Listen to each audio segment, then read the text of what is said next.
good.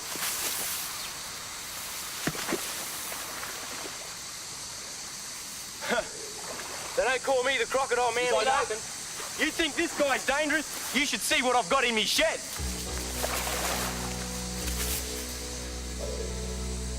One of the things I do is get venomous snakes out of tight corners, in people's houses, or like here, in someone's car. Snakes in weird places like this can be scared and cranky, and since this is the only time people usually see them, they get the wrong idea about them. But a snake's real character is completely different. Out where they belong, snakes are gentle and beautiful creatures. I'll show you. I'm going to take you on a journey across Australia to see 10 snakes, the 10 most venomous snakes in the world, every one a potential killer.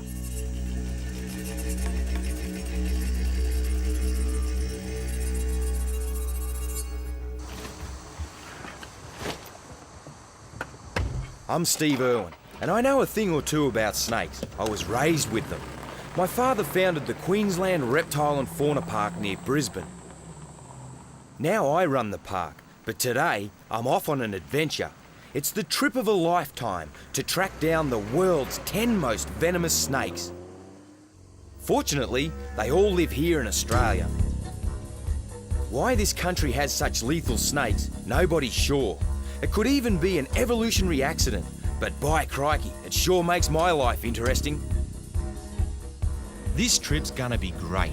I've always wanted a chance to show people what amazing snakes we have in this country. And not in a zoo or in someone's house, but out where the snakes live. In the bush, they're not biting anyone or scaring anyone, they're just living peacefully with all this power stored in their venom.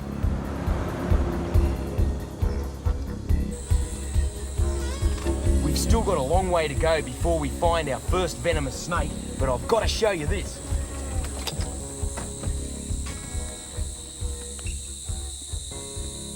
It's quite common to find... Whoa! It's quite common to find snakes sunning themselves or absorbing the heat out of the tarmac here in southeastern Queensland. Now, this isn't one of the venomous snakes we're after. This is actually a carpet python.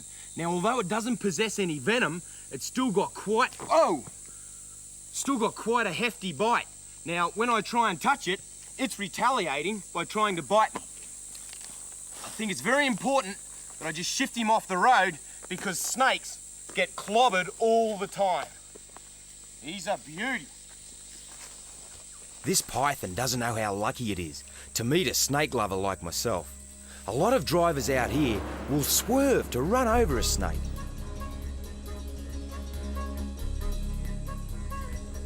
Back on the road, I'm leaving central Queensland behind and heading north to the Great Dividing Range.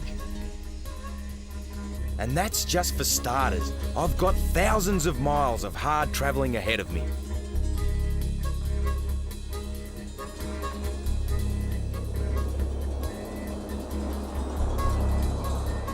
The first stop's Darwin in the Northern Territory. This tropical city is home to number 10 on my list, the 10th most venomous snake in the world. It's the Western brown.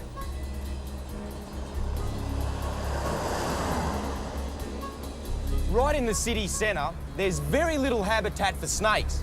But just out of town in the suburbs, where city meets country, snakes are a part of everyday life. Western browns have been living in this area for a lot longer than humans. They're not about to move just because someone built a suburb here. I'm told a brown snake has made itself at home under this house. Let's see if it's the one I'm looking for. It's amazing to think, with children playing so close, that we have the chance of finding a Western brown snake, 10th most venomous snake in the world.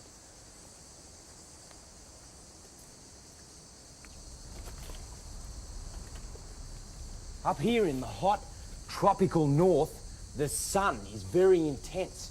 And of course, these buildings create the perfect shaded areas, nice and cool, for a myriad of dangerous animals. Mice and rats often dwell in amongst the rubbish, and of course, your venomous snakes come searching for them, and this tarp is a great place for snakes.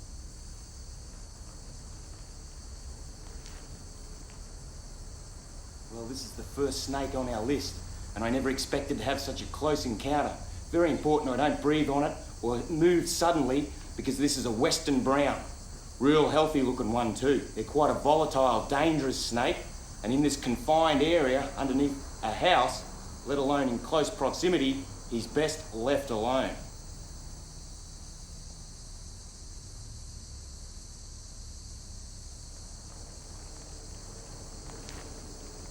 Sometimes the best thing to do with a deadly snake in the house is to starve it out. I'll have a look around and then I'll tell the family just how to do that. Here's the culprit. It's not that the western brown would hang around on the off chance of eating a pet bird, but the problem is the parrot is such a messy eater. The seed that the parrot kicks out of its cage attracts mice, and mice are what the snake's here for. Try a different kind of cage and hey, no mice and no snakes. With me out of the way, the snake comes out to look for breakfast.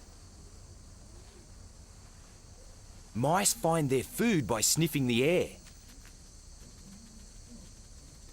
Snakes use scent too, but they don't use their nostrils, they taste the air with their tongue to locate their prey.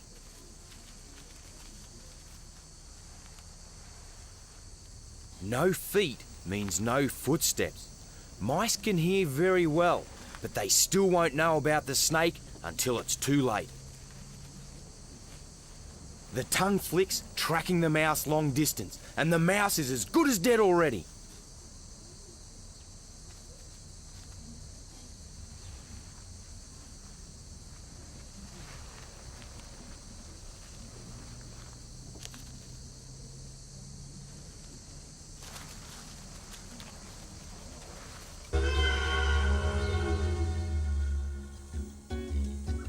Next, snake number 9, the death adder.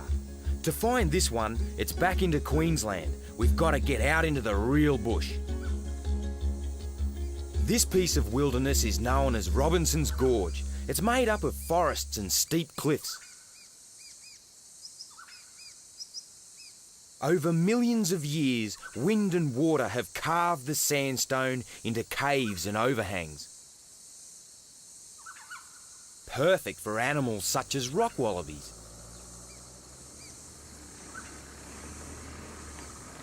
Out here, it's a very long way from a hospital. I've got my radio in case I get bitten and I need to call in the flying doctor. I'm also carrying pressure bandages, the best first aid for snakebite. This place is so remote, the rock wallabies haven't learned to be afraid of humans, even me.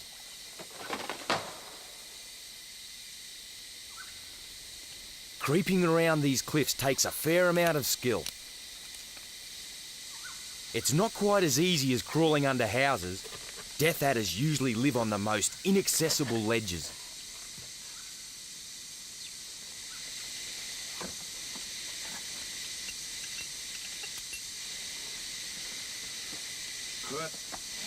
This is the perfect location. Really good. So the next trick now is to search through these platforms of rock, looking for tracks and other obvious signs of death adders. Good thing to do is to look for other reptiles as you go.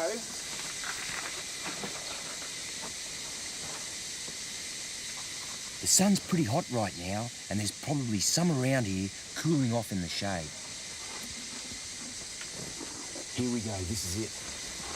You can see here, these are very distinct death adder tracks, pushing the sand down. This is brilliant. Now we're going to have to be a bit careful because we're close. These snakes won't move out of your way. They'll wait until you stand on them. Just come along here, flattened out, down towards this leaf litter.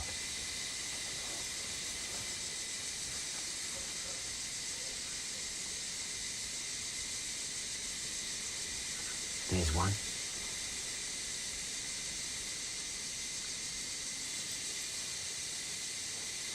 What a little beauty. I'm going to expose this death adder. I'm in no danger at all. They're a very shy, timid, placid snake, and this is what causes them most of their problems, in that they won't retreat and run out of people's way. They'll sit, relying on their camouflage, thinking they're safe. People stand on them, whack, they bite low and hard. This looks dangerous, I know, but the secret is being as slow and smooth as the snake is. Now this is a potentially dangerous situation we've got here. Nothing worse than a death adder through your shoelace.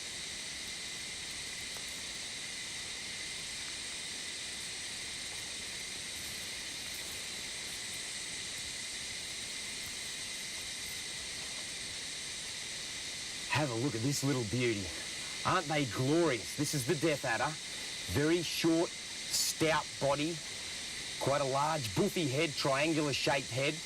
Now, death adder by name, not by nature. As you can see, the death adder is very placid, very quiet and timid, and very uninclined to bite or strike.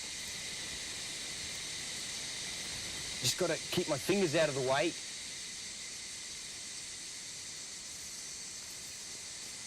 Now, the death adder's also got a very good set of fangs, a lot larger than any of the others that we're going to take a look at.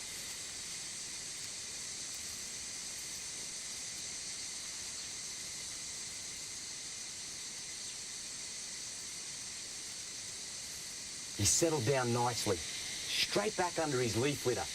It's important for me to remember that I'm a visitor in his territory and this is his environment. So I better get out of here because I've got a heck of a climb before sundown.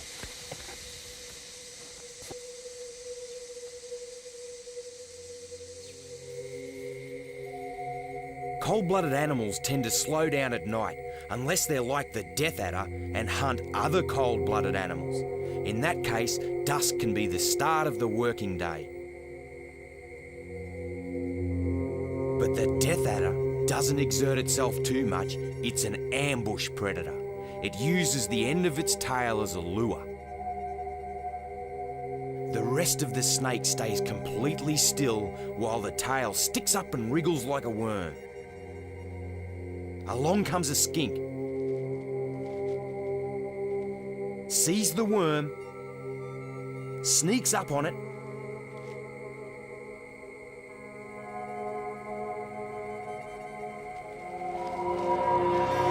pow! Gets a deadly injection of venom.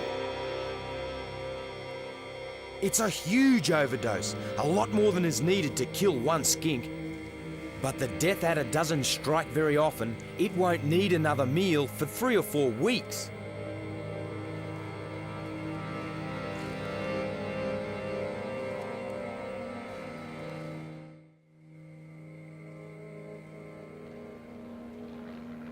Snake number 8 goes without eating for months.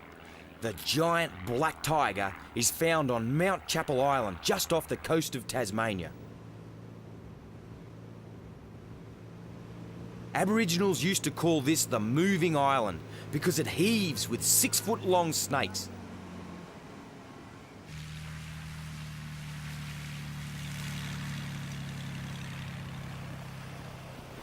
Of course, the snakes don't realise how much they frighten humans. They're too busy being frightened of us. When I turn up, they hide in their holes. I'm gonna have to root them out.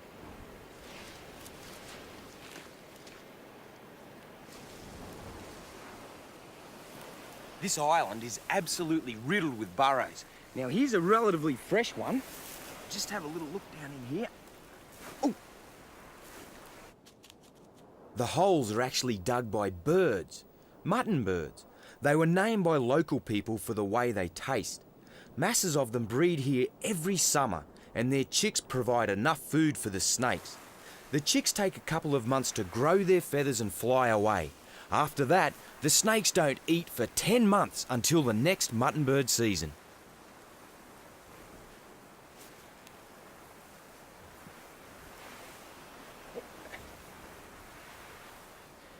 Now this is a juvenile, and he's still got these bands, very typical of the tiger snake, which he'll lose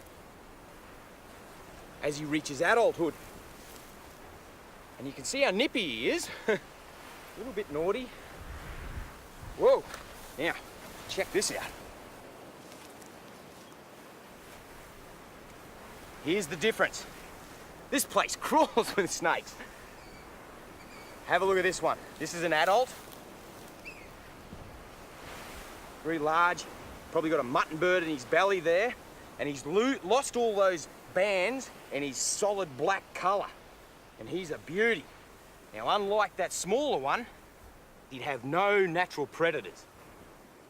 And he's very quiet. When I'm handling snakes, I try to be as gentle as possible. I don't grab them behind the head the way that everybody thinks you should. That can hurt the snake and it'll make it want to bite. Snakes have very delicate backbones, easily damaged. I always try to support the body with my hands and make sure a part of it's resting on the ground at all times. Just let him go back down this mutton hole.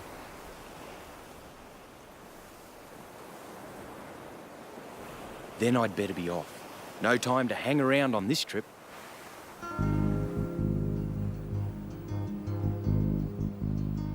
As I catch my lift back to the mainland, mutton birds return to the island after several days feeding out at sea. They're bringing back fish for their chicks. When the chicks are big enough, all the birds will fly north, but the burrows won't be left empty. They'll be used as nurseries by female tiger snakes. Unlike most snakes, these ones are born without an egg.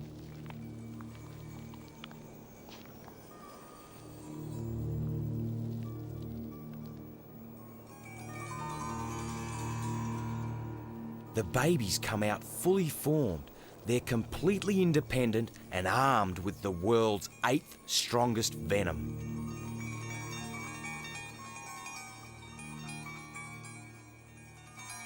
My number 7 is another kind of tiger snake. This one's back on the mainland in Western Australia. It's a swamp dweller.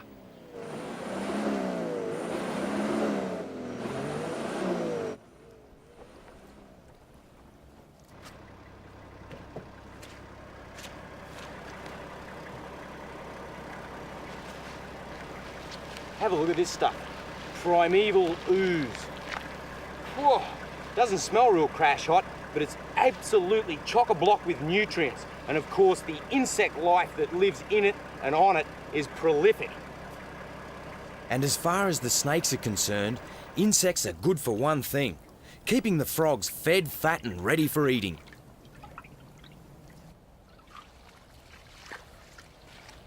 As a general rule, if you use good solid footsteps, snakes are quick to get out of your way.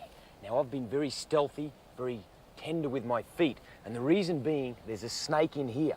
They have no ears. They sense vibration. Footsteps pounding away, snake will scatter. So if I get over the top of this snake and shout at it, "Hey, snake!"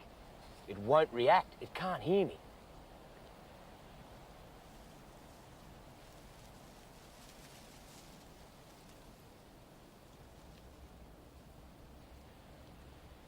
Here he comes. Be careful. What I need to do is get him over here on the flat ground so we can deal with him. He's starting to move away there. Right. Now, it's very important that I'm very gentle with him because you can see how flattened out he is. When they flatten out like that, that's like a cobra. And he's saying, "Look how big I am. I'm a venomous snake."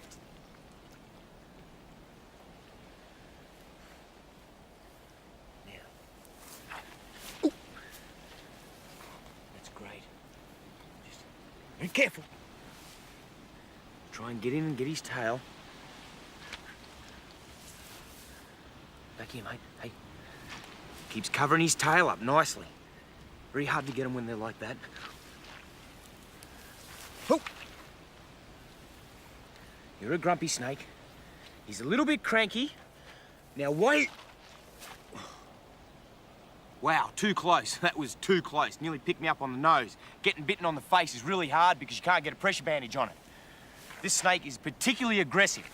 The reason being is I've got him cornered. He feels confronted. He thinks I'm going to hurt him, perhaps even eat him. His only form of defense is aggression, to retaliate. And it's very important that I get him by the tail, otherwise I'm not able to manipulate him. And what happens is every time I try to get him by the tail, he swings at me. That's it. Right. I'm getting as tired of him as he is of me.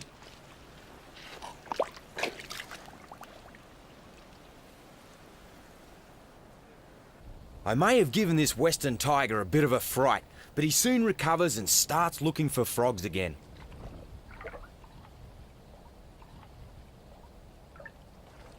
To catch frogs, a snake has to do what frogs do: swim a little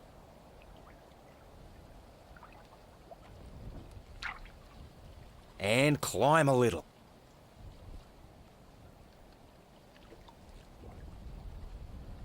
Frogs climb using sticky pads on their toes. Snakes have to do without toes. They climb by rippling their belly scales, rather like steps on an escalator. Snakes' ancestors were lizards, burrowing lizards. They lost their limbs in the process of becoming better burrowers. So snakes were originally designed for narrow holes, but in fact, they can go almost anywhere other animals can go. But that doesn't mean they always get what they're after.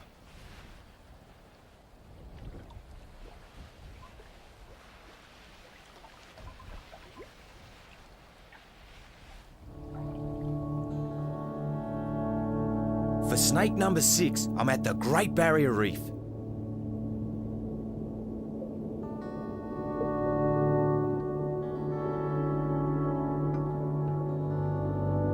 The beaked sea snake is the most venomous sea snake of them all. Sea snakes need to be highly venomous in order to immobilize their prey quickly. Venom is also a great defense system, and so is hiding in the coral, which is where all the snakes must be at the moment.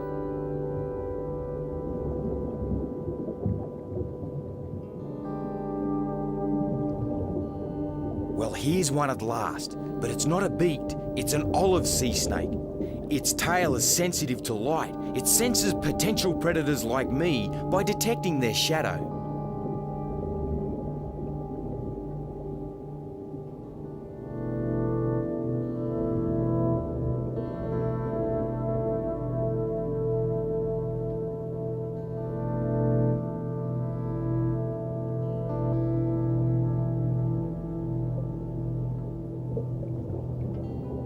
Here's another olive, and it seems a bit more friendly. Either that, or it's just admiring its reflection in my goggles. It flicks its tongue to suss out what this strange object might be.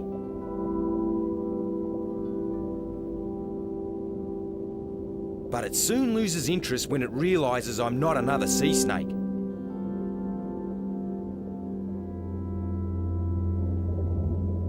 Sea snakes breathe air like other snakes, but one lungful can last several hours. Longer than my scuba tanks can anyway. On my way back to the boat to dump the empties, I've spotted what looks like our target snake. No time to change tanks, I'll just go for it with me snorkel gear.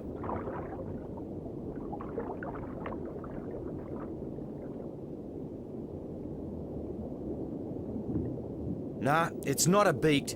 It's a near relative, a Stokes' sea snake. It's a real big one too, especially this close up.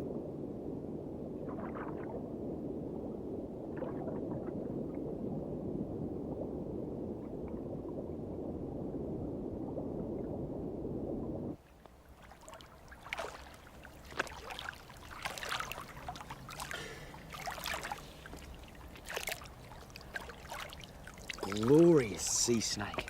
Absolutely glorious. They've got some incredible body structure. You can see how their belly scales have come down and divided to make a keel to aid in swimming.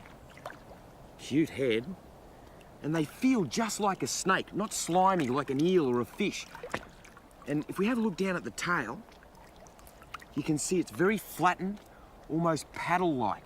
and this propels them through the water quite quickly, and they can even go in reverse. You can see, like all sea snakes, they aren't aggressive. They breathe air, just like we do. So bringing her to the surface is no harm. She's quite placid. And take a look at those nostrils. See how she opens and closes them? They're totally watertight.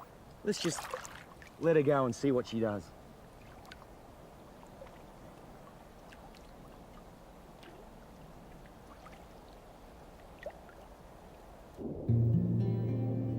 Well, no big sea snake, but no worries, we saw plenty of others. Time to move on.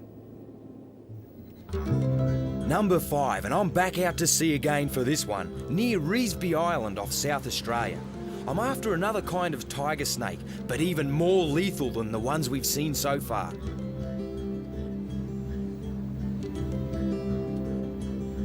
When I set foot on Reesby, I'll be its entire human population.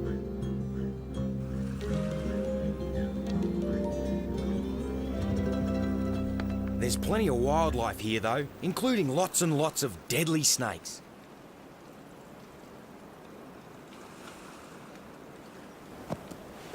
The weather changes on this island are quite rapid. 1 minute it's sunny, next minute it's cloudy. But I actually think that this cloud cover is going to work for me. Perhaps there'll be a few tigers out. The term cold-blooded can be a bit misleading. What it means is you don't have your own internal heating system. You're more or less the same temperature as everything around you. If you're cold, you go out in the sun to warm up. If you get too hot, you go to somewhere cool. A cloudy day here is about right for snakes to be out and about without boiling over.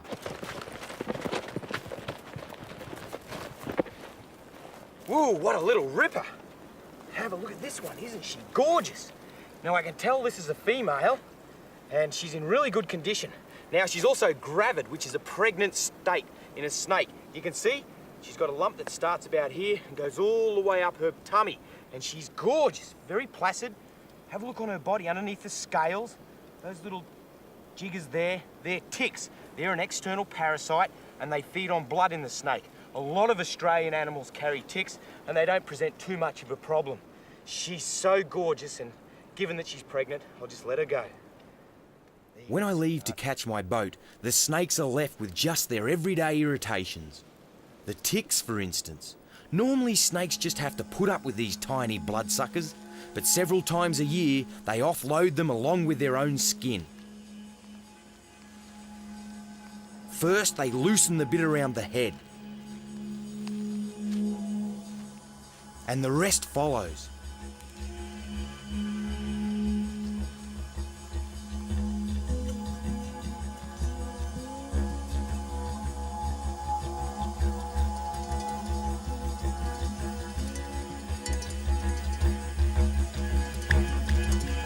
One totally tick-free snake, for a while at least.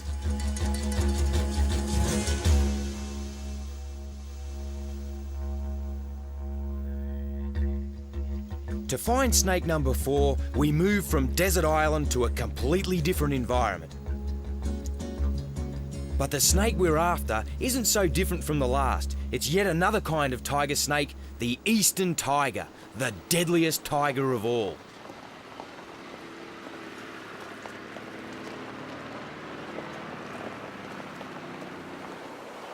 The Reesby Island tiger snake had difficulties getting out of the sun. But here in the forest, the eastern tiger has the opposite problem, a lot of shade. It homes in on openings in the forest canopy where sunlight can get through. These are easiest to find along the edge of streams and rivers.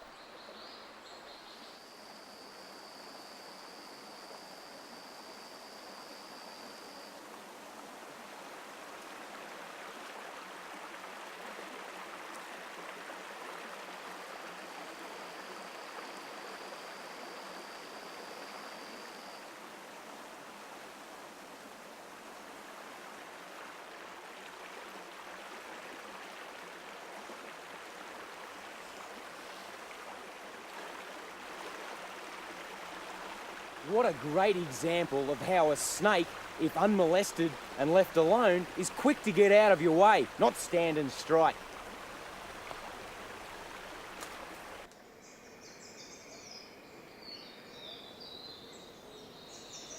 The rainforest is a great place to see other wildlife too. You just got to keep your eyes peeled.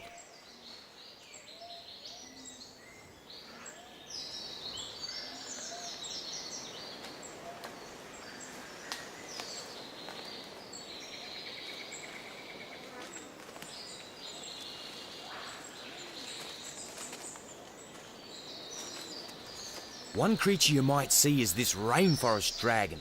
It doesn't bother to run because it feels well camouflaged amongst the leaves.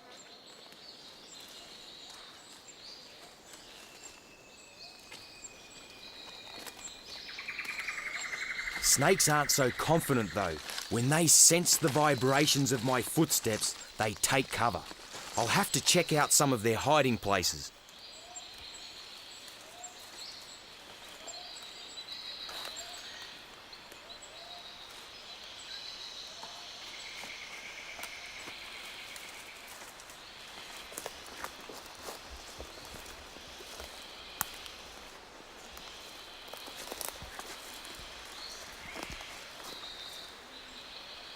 Here's one here.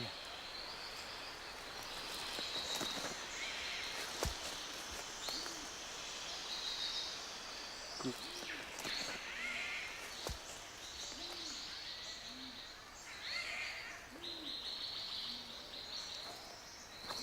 Unreal. That's the most amount of tiger snakes I've ever seen in one place at one time in my life. No one really knows why eastern tiger snakes huddle together like this. Maybe they just like the company.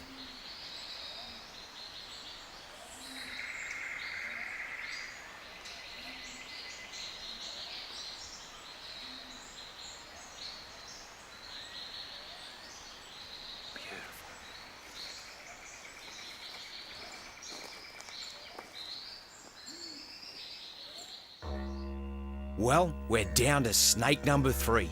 We're leaving the wilderness and heading for eastern Queensland's sugarcane fields. This is taipan country.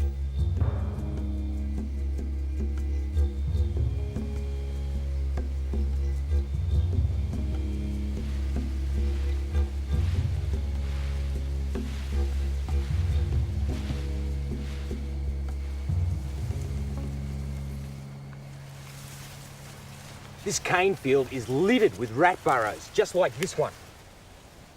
And given how prevalent the rats are, I would assume there'd be loads of taipans cruising around.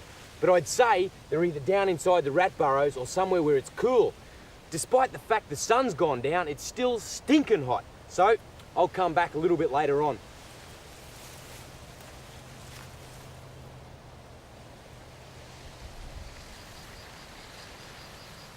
Night isn't necessarily the best time to find taipans, but when it's so hot during the day, it's probably a better bet.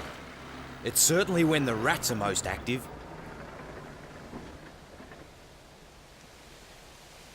It's gonna be more risky for me though, simply because it's harder to see what's going on around my feet.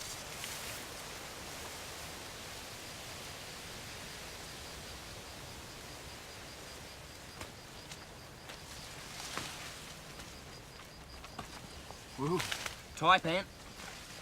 Thing with the taipan is, they're one of the stealthiest snakes in the Australian bush and would be the most dangerous snake that I'm going to be dealing with on this entire journey. Beautiful specimen. They've got a habit of coming straight back up over their own body and whistling past your ear. So let's have a look at him, and then I'll just release him on his way. Righto, mate. Good hunting. I work with snakes every day, but taipans really rattle me.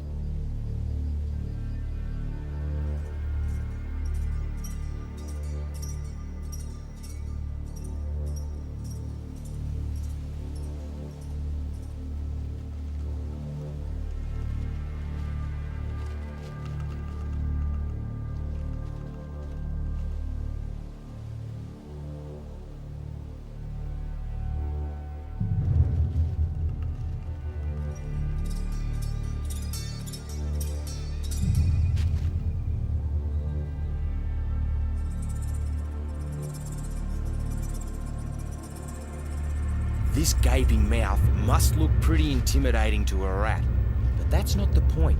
The snake's just realigning its jaw.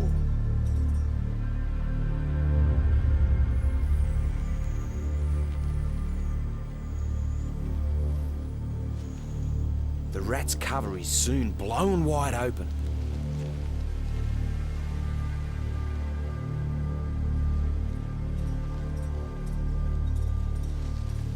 Snakes have a unique way of eating. They've got no hands to shovel it in, and they don't chew their food, they swallow it whole, however large the meal is. They do this by unhinging their jaw from the rest of their skull. The prey is gulped down head first, then digestive juices finish what the venom started.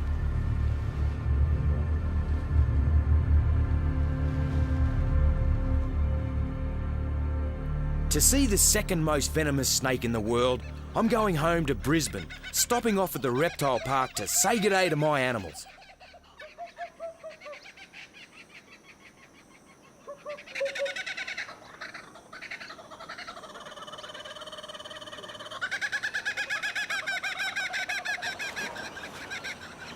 Whoa! A common brown snake, number 2 in my top 10, has been seen behind my own house. Welcome into my shed. Every boy's got to have a shed. Now, I grew up in here. This shed's been here since the 1970s. Now, Terry, my wife, tells me somewhere in here there's a common brown snake, and a large one at that. She estimates it to be 2 metres, 6 feet. Ideally, what they'll do is they'll stay low. They're a terrestrial snake, not venturing very high, and they're no good at climbing. Now, this is the perfect scenario for a brown snake, because where you've got rats and mice, of course, that's where you'll find your brown snakes. They come in and around through here, searching, looking for food. Oh, there goes a little mouse now. European house mouse.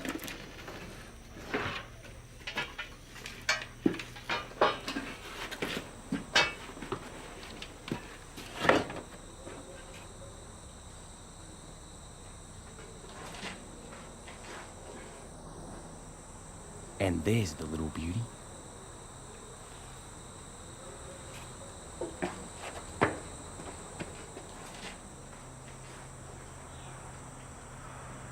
Snakes quite often find their way up into cars' engine blocks. Now comes the tough part of trying to get this highly venomous snake out of quite a tight area. The common brown likes places where people are common too. It gets into houses a lot. And when Australians are bitten, it's usually by this snake. I'm quite used to rescuing these snakes from frightened humans.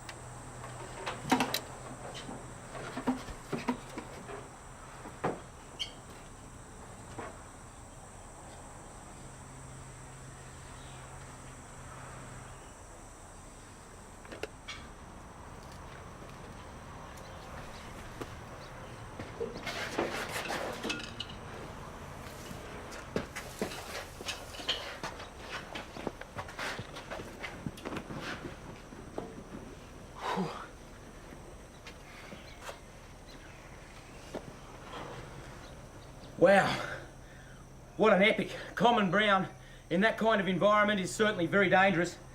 I've had to use a catch bag. I don't muck with him. It's tail, into a catch bag, and now I'll get him back out into the bush where he can never run into a confrontation with people again.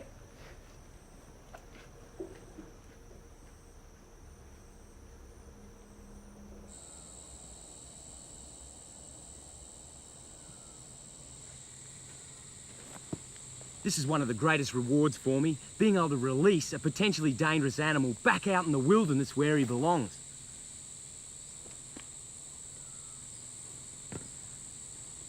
Have to be a little careful, because they normally come out of this bag very cranky.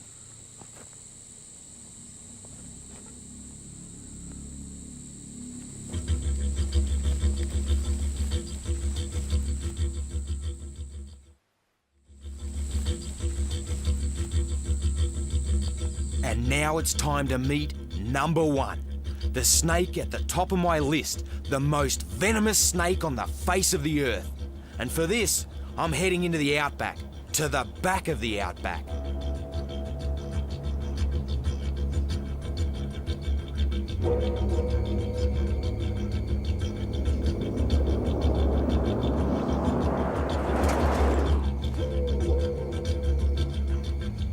From Brisbane, it's a tough 3-day drive. Some of the livestock stations out here are the size of small countries. There's a lot of sheep and cattle around, but plenty of wildlife too.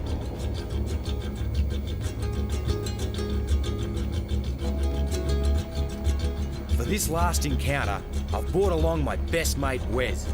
And we're taking motorbikes because where we're going, even 4-wheel drives are up the proverbial creek. If you were gonna get bitten by a venomous snake, you couldn't choose a worse place. We're miles from any kind of medical help. That's why I've brought along Wes as backup.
This has got to be one of the most desolate landscapes in the world.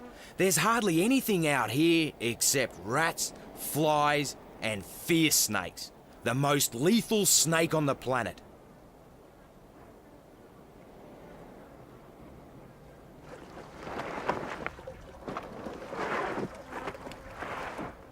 This is my country, and I've grown up out here. And the fierce snake, he's an old mate of mine. But I tell you what, if you take a hit in a remote area like this, even Wes won't be able to help me. The fierce snake possesses enough toxins that in one bite, he'd be capable of killing over 100 adult humans. Pretty awesome. I've been handling snakes since I was a kid, and I've never been bitten.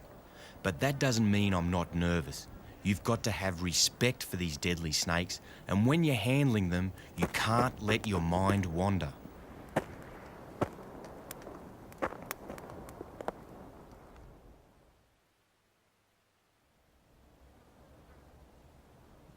Out on the plain, the ground's riddled with deep cracks and rat burrows. The perfect spot for a fierce snake to lay her eggs.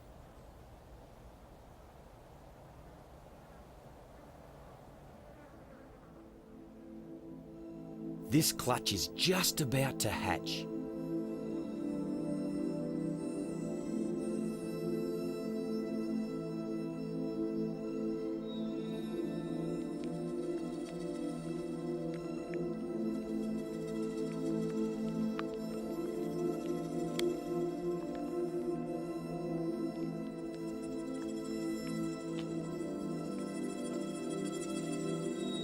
At this early stage, the young look completely harmless.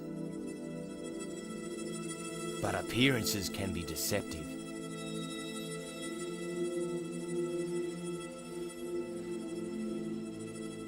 Each baby fierce snake already carries enough venom to kill several grown men.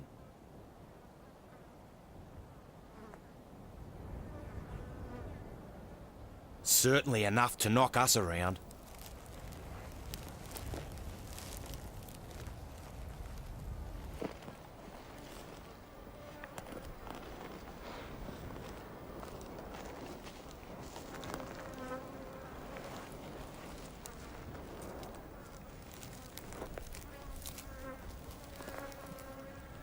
fierce snake.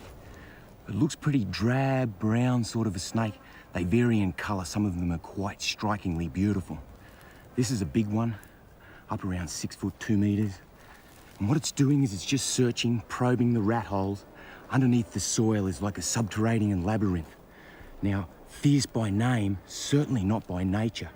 As long as you give them plenty of distance, they aren't all that aggressive. Here she comes, she's coming back out.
As long as I'm not threatening to her or create too much vibration, she's not bothered about me.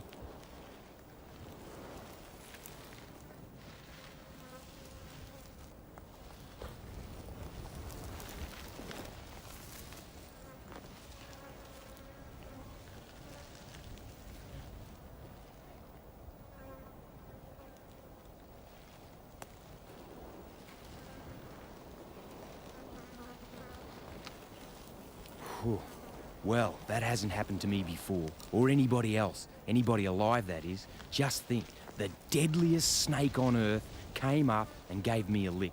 Good thing she didn't like the taste much. We've just seen the 10 most venomous snakes in Australia in the world. Yes! Woo!